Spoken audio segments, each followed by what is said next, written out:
Hello everyone, welcome to CareerD Training Solutions. In this session, we are going to discuss some problems based on the shortcuts that we discussed in previous session. So we can say this session is nothing but the continuation of our previous session. So if you haven't watched the video yet, I have included the link in description, just have a look at it. Now let's enter into our first question. If the average of 6 consecutive even numbers is 63, find the largest number in this series. See, we are not going to use any traditional approaches, we will be using only shortcuts. And we know the shortcut to this problem is for any consecutive numbers, the average is nothing but the middle number, right? So here for the 6 consecutive even numbers, the average is 63. So we can simply say the 63 is the middle number, right? So middle number of the 6 numbers, 6 consecutive even numbers is 63. Now which is the next even number after 63? It is 64. So next even number 66. Next even number 68. Below 63 we have 62. Below 62 we have 60, below 60 we have 58.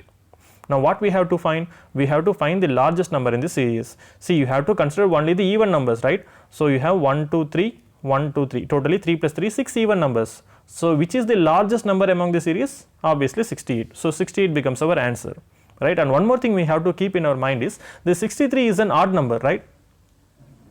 In the 6 consecutive even number series, the 63 is an odd number. Now imagine, instead of this question, if you have a question like this, if the average of 5 consecutive even numbers, average of 5 consecutive even numbers is 8, find the smallest number or find the largest number among it. Find the largest number among it. We know for consecutive even numbers or consecutive numbers, the average is the middle number, right? So this 8 is the middle number. Now above 8 we have the even number 10, above 10 we have the even number 12, below 8 we have the even number 6, and below 6 we have the even number 4. So we can say the 5 consecutive even numbers is 4, 6, 8, 10 and 12. See, difference between the first case and second case is we haven't considered the 63 here because the 63 is an odd number, but we have to consider 8 here because this 8 is an even number. In the 5 consecutive even number series, we have to consider this 8 also. Now which is the largest number here? 12. So 12 becomes our answer. But for this question, answer is 68. Hope you understood the problem. Moving to question number 2. Find the sum of all natural numbers from 122 to 301. So we have to find sum of all natural numbers from 122 to 301. 122 plus 123 plus 124 up to 301, we have to find the sum. So what we are going to do here is we are going to use the simple structure of average. So average equal to sum of all observations by total number of observations. Now we shall find the sum of first 301 natural numbers, that is from 1 to 301 we are going to find the sum. So how to find sum? So sum is average into total, right? We know the total number of observations here is 301. So how to find average? We have a simple trick.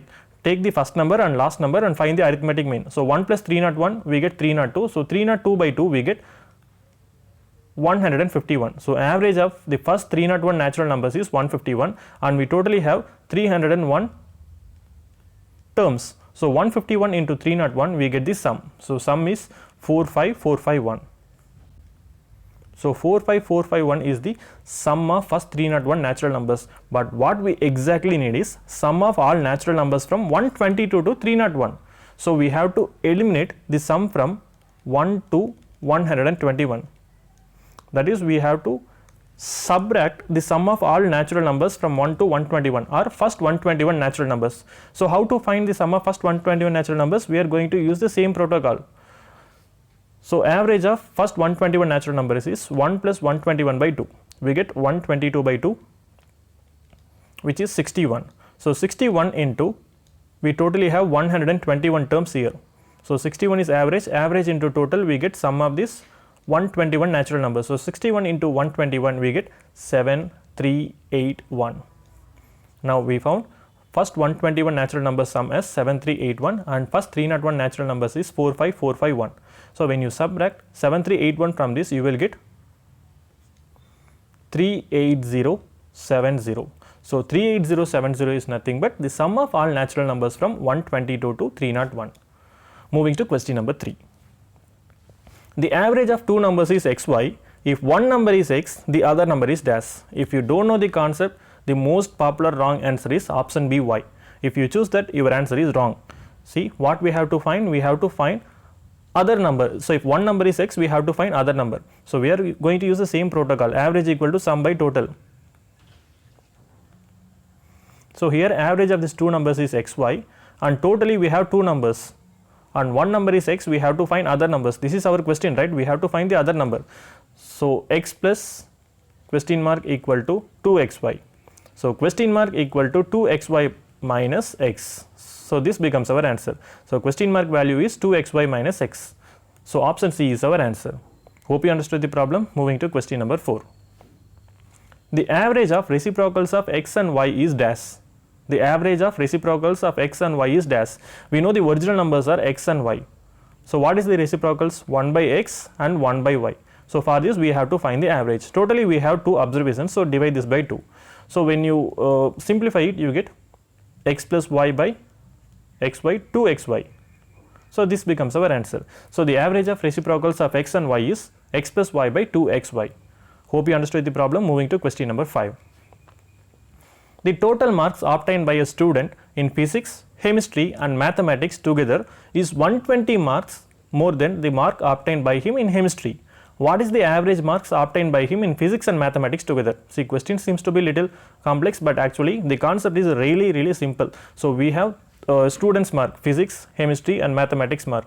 So these 3 marks together is 120 marks higher than chemistry marks, right? So these 3 marks minus chemistry marks is 120, right? So simply try to put this statement in equation. So when you solve it, you get plus c minus c cancel, because this is chemistry mark and this one is also chemistry mark. So physics mark and mathematics marks is 120. Now what we have to find? We have to find the average marks. So average of 120 is, so we totally have 2 observations, right? So 120 by 2 we get 60. So 60 is average of physics and chemistry marks together. Moving to question number 6. In a family, the average age of father and a mother is 35 years. The average age of father, mother and their only son is 27 years. What is the age of son? So these questions look like problem based on ages, right? But however, if you know the concept of average, you can deal with many other topics in quantitative aptitude, as I said in session 1. So let's try to solve this question. In a family, the average age of father and mother is 35 years. So we have a father and mother and their average. So we totally have 2 observations, right? And their average is 35. So what is their sum? Father plus mother is 35 into 2, 70 years. So if you look the average of father, mother and only son, their average is 27 years. So we totally have 3 persons, right? So father plus mother plus son by 3 equal to 27. So what is their sum of ages? 27 into 3, we get 81. Now it's really simple. So sum of father and mother is 70 years. Sum of father, mother and only son is 81 years. So we have 11 years difference. So this 11 years is nothing but the age of son. Hope you understood the problem. Moving to last question of the session.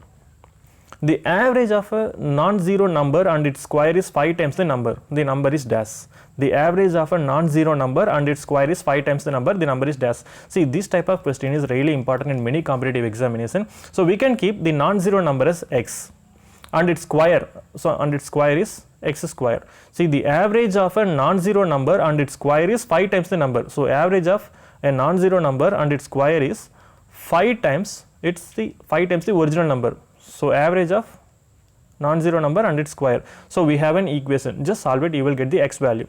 So x plus x square equal to 10x. So x square equal to 9x. So x equal to 9. So the non-zero number is 9. So this type of question is popular in many competitive examination. The only thing you have to do is you have to convert the given statement into equation, expression format. You will get the answer. Hope you understood all the problem of this session, right? So in upcoming session, I have planned to put some more problems based on averages. Until that, stay connected with CareerD Training Solutions. If you have any doubt, please don't hesitate to pass it on comment section below. So if you haven't subscribed the channel yet, please do give your subscription as well as like and share the video to your friends. Thanks a lot for watching. Have a nice day.